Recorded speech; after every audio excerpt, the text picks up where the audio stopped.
तो नमस्ते, सत श्री अकाल, welcome to my YouTube channel Fan Pulse India, where we talk about Indian footballs and other sports which relate to India. हमारा हमेशा से एक ही मोटिव रहा है कि हम इंडियन फुटबॉल को और अदर्स इंडियन स्पोर्ट्स को एक अलग ऊंचाई पे लेके जाएं, उनको सपोर्ट करें ताकि उनका भी मनोबल बढ़े और अपनी ही गेम में वो अच्छा अच्छा परफॉर्मेंस करें।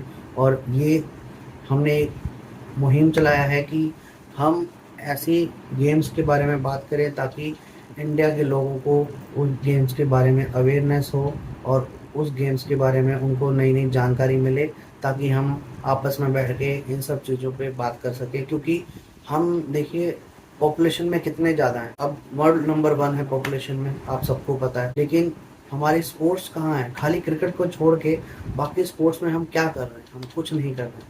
क्यों?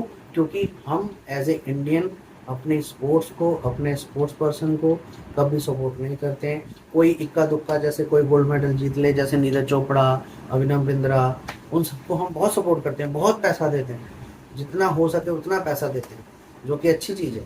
लेकिन हम कुछ ऐसे प्लेयर्स हैं, कुछ ऐसी गेम्स हैं जिनके बारे में जानते हुए भी हम उनको सपोर्ट नहीं करते हैं। तो मेरा मानना ये है कि हम जितना फुटबॉल के बारे में, अदर इंडियन स्पोर्ट्स के बारे में, हॉकी, बैडमिंटन, बास्केटबॉल, वॉलीबॉल, हमारे पास बहुत टैलेंट है। मैंने देखा है, ग्राउंड लेवल पे देखा है, बहुत टैलेंट है हमारे पास। बस उनको एक एक्सपोज़र नहीं मिलता है, उनको मैचेस नहीं मिलते हैं, उनके बारे में बात नहीं होती है, उनको एक स्ट्रक्चर नहीं मिलता है प्रॉपरली। आज आप देख लो, इतना बड़ा इंडिया हमारा, एज ए मैप हमारे पास कितना बड़ा क्षेत्रफल है, हमारे पास फुटबॉल स्टेडियम नहीं है कोई इंटरनेशनल लेवल का। क्यों नहीं है?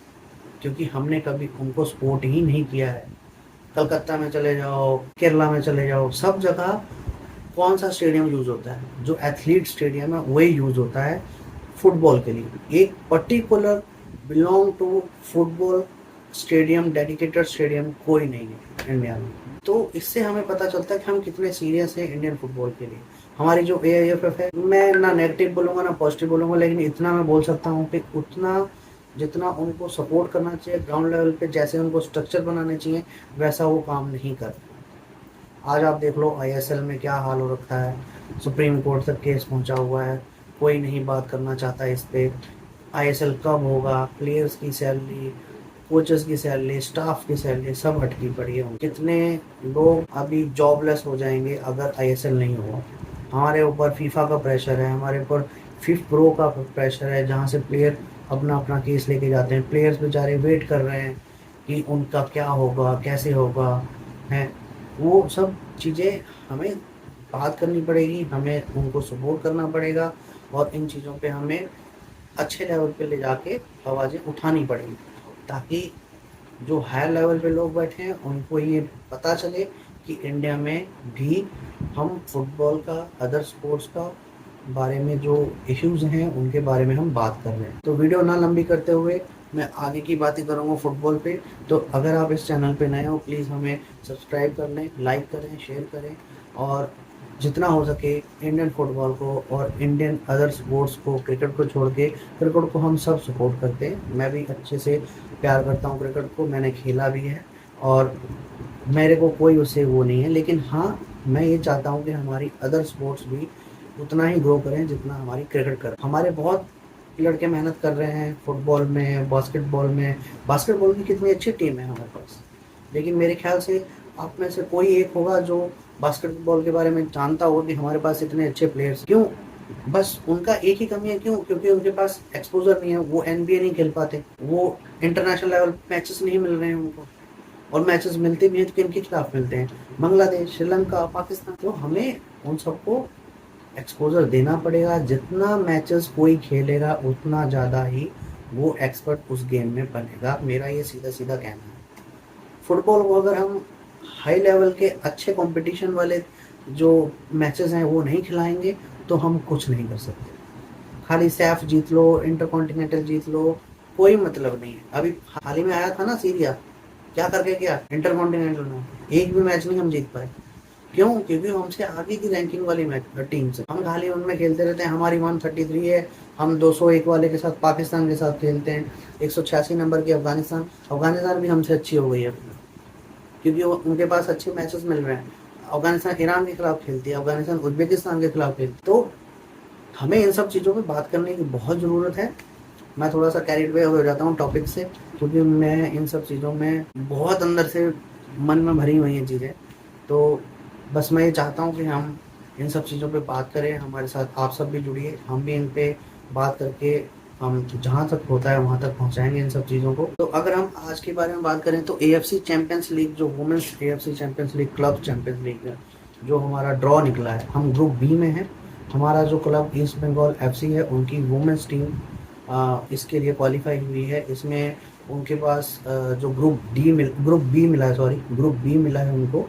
उसमें टोटल चार टीमें हैं, जिसमें से एक तो हमारी ईस्ट बंगाल FC हो गई, दूसरी हमारी एक चाइना की क्लब है वुहान जियांगदान, और तीसरी जो क्लब है वो है उज्बेकिस्तान FC नसाफ, और चौथी जो क्लब है हमारी ईरान से जो हमारी क्लब है बाम खातून।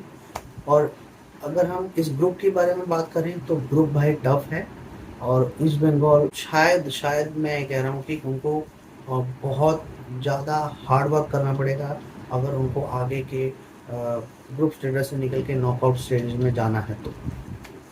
तो फिलहाल इसमें AFC के लिए अभी AFC वुमेन चैंपियंस लीग के जो ड्रॉज आए हैं उसमें हमारा ये सिनेरियो है, और इसके जो मैचेस हैं वो वुहान चाइना में ही होंगे। इसमें होम अवे का कोई कॉन्सेप्ट नहीं है अभी तक। तीनों मैच हैं जो हमारे, वो वुहान चाइना में ही खेले जाएंगे। वहीं पे इस कंपटीशन का पूरा सिनेरियो बना हुआ है। और ये जो मैचेस हैं ये हमारे शायद 17 नवंबर से लेके 22 दिसंबर तक ये मैचेस चलेंगे, और उसके बाद हमारा नॉकआउट सीरीज़ का अलग से ड्रॉज आएंगे। तो उसके बारे में मैं आपको बाद में बताते रहेंगे, अपडेट करते रहेंगे उसके बारे में। नेक्स्ट हम बात करें हमारी मेंस इंडियन फुटबॉल टीम के बारे में, तो जिनका आपको पता है कि अपकमिंग जो चैलेंजेस हैं वो AFC क्वालिफायर के लिए हैं। AFC जो चैम्पियंस क्वालिफायर जो आ रहा है हमारा, उसके लिए है। तो इसमें जो अभी खालिद जमील के लिए बहुत बड़ा चैलेंज है, क्योंकि जो स्पॉट सिलेक्शन है वो अभी बहुत चैलेंजिंग पॉइंट बन चुका है अभी खालिद जमील के लिए। क्योंकि इसमें हमारे जो अभी काफा नेशन में हम आपको पता है ब्रॉन्ज मेडल जीते हैं, हमारी टीम ने अच्छा परफॉर्मेंस किया है। लेकिन कुछ जैसे दानिश हो गया और भी 2-3 प्लेयर हैं, उन्होंने कुछ खास नहीं दिखाया है परफॉर्मेंस अपना, जैसा वो नाम लेके आए थे ISL से। तो मेरा मानना ये है कि हम शायद अंडर 23 के जो 3-4 प्लेयर हैं, वो मोहम्मद सनन हैं, मोहम्मद साहिल हैं, और भी 2-3 प्लेयर हैं, पार्थिव गोगोई है जो नॉर्थ ईस्ट FC के लिए भी खेलता है, और भी 2-3 लड़के हैं जो अच्छा खेल रहे हैं। तो मेरे ख्याल से खालिद जमील जी को उन पर भी ध्यान देना चाहिए, उनको भी आगे सपोर्ट करना चाहिए। मुझे पता है जो सीनियर लेवल की टीम होती है वो, उनके जो मैचेस होते हैं, उनका जो कॉन्सेप्ट होता है, उनकी जो स्ट्रेटजी होती है बहुत अलग होती है। लेकिन अंडर 23 वालों ने भी बहुत अच्छा परफॉर्मेंस किया है, और उनको आगे मेरे ख्याल से उनको आगे सीनियर टीम में मौके मिलने चाहिए, ताकि वो उसके हिसाब से यूज टू हो जाएं, और उनको स्ट्रेटजी और कैसे हम सीनियर लेवल पे फुटबॉल खेलते हैं उसका जल्दी से जल्दी, कहते हैं कि कंफर्टेबल होना, तो वो कंफर्टेबल करवा सकें। और क्योंकि हमें इंडिया जो हमारी नेशनल टीम है उसके साथ साथ एक कह सकते हो टेक्निकली एक पार्ट बी टीम भी बनानी पड़ेगी। तो जो कि हमें अंडर 23 के लड़कों में दिख रहा है कि उनके पास स्ट्रेटजी भी है, उनके पास 90 मिनट गेम खेलने की जो एबिलिटी है वो प्रॉपरली है। हमने देखा है हमें उन्होंने कितना इम्प्रेस किया है अभी AFC क्वालिफायर्स में। तो मेरा ख्याल है कि अंडर 23 के 3 या 4 प्लेयर या 5 प्लेयर भी हो सकते हैं कि हमें AFC क्वालिफायर जो सिंगापुर के खिलाफ हमारा 17 सितंबर को जो मैच है उसमें हमें देखने को मिले। तो आगे अगर हम बात करें तो जो सुपर कप है, अभी AFF ने हमें जो डिसाइड किया है, जो सुपर कप है वो हेल्ड होगा 25 अक्टूबर से लेके 22 नवंबर। तो इसमें AFF ने इनवाइट कर दिया है ISL की जो इसमें जो सुपर कप में क्या सिनेरियो होता है मैं आपको बता देता हूँ। जो नए हैं, जिनको इन चीज़ों के बारे में नहीं पता है, उनके लिए बताना बहुत ज़रूरी है कि सुपर कप क्या होता है। तो हमारे जो टॉप लेवल के 2 लीग्स होती हैं वो होती हैं ISL और उसके साथ सुपर कप। तो अगर हम ISL में से देखें तो जो ISL जीतता है उसकी जो 2 टीम्स होती हैं, टॉप 2 टीम या top 3 teams, depend on qualifications, वो सीधा जो पहुंचती हैं हमारी AFC चैंपियंस लीग के लिए। तो AFC चैंपियंस लीग 2 के लिए, सॉरी। तो उसके बाद जो हमारी तीसरा स्लॉट रहता है वो हमारा पहुंचता है सुपर कप से। जो हमारा सुपर कप विनर होता है वो हमारा पहुंचता है AFC चैंपियंस लीग, जो क्लब चैंपियंस होती है उसमें खेलने के लिए। तो तीसरा क्लब जो हमारा सुपर कप से जाता है, जो हमारा सुपर कप को जीतता है। तो सुपर कप जो इसका जो सिनेरियो है, इसमें जो टीम्स होती हैं वो कैसे आती हैं, तो 13 टीम जो होती हैं लिस्टेड हैं जो ISL में, वो आती हैं। और जो आई थिंक तीन टीम जो हैं वो आई लीग से आती हैं, जो हमारा सेकंड डिवीजन कह सकते हो कि हमारा सेकंड डिवीजन लीग है। जो ISL है, ISL पहले आता है टॉप लेवल, और सेकंड लेवल आई लीग आता है। तो आई लीग 1, आई लीग 2, फिर वो नीचे चलते जाते हैं। तो उसमें से जो प्रमोट होती रहती हैं टीमें, जो अच्छा परफॉर्मेंस करती हैं तो ऊपर नीचे ऊपर जाती रहती हैं, जो खराब परफॉर्मेंस करती है और डिमोशन में नीचे लीग्स में चली जाती है। तो ये हमारा सुपर कप का सिनेरियो होता है। तो सुपर कप हमारे लिए बहुत ज़रूरी है, अभी के लिए क्लब्स के लिए बहुत ज़रूरी है, क्योंकि अभी आपको पता है ISL का क्या हाल हो रखा है। अभी सुप्रीम कोर्ट में उसका केस चल रहा है FSDL और AFF का कमर्शियल राइट्स के लिए। तो बहुत पंगे हो रखे हैं। इसलिए मैं बोलता हूँ भाई, इंडियन फुटबॉल को हमारी सबकी बहुत ज़रूरत है। हमारे पास बहुत टैलेंट है, हमें उनको सपोर्ट करने की ज़रूरत है, बस और कुछ नहीं। अभी ISL का को मैं बात करूँ तो हमारा जो केस चल रहा है उसमें हमें अभी आज सुप्रीम कोर्ट में शायद और AFF का डिसीजन आया है कि उन्होंने जो कमर्शियल राइट्स के लिए जो बिड है वो बनाने के लिए जो इनवाइट्स कर दिया है। I think big force company, जो कंसल्टिंग कंपनी है, उनको एडवाइस करने के लिए जो RFQ होता है, जो आपका कोटेशन बोल सकते हैं, कोटेशन दे चुके हैं।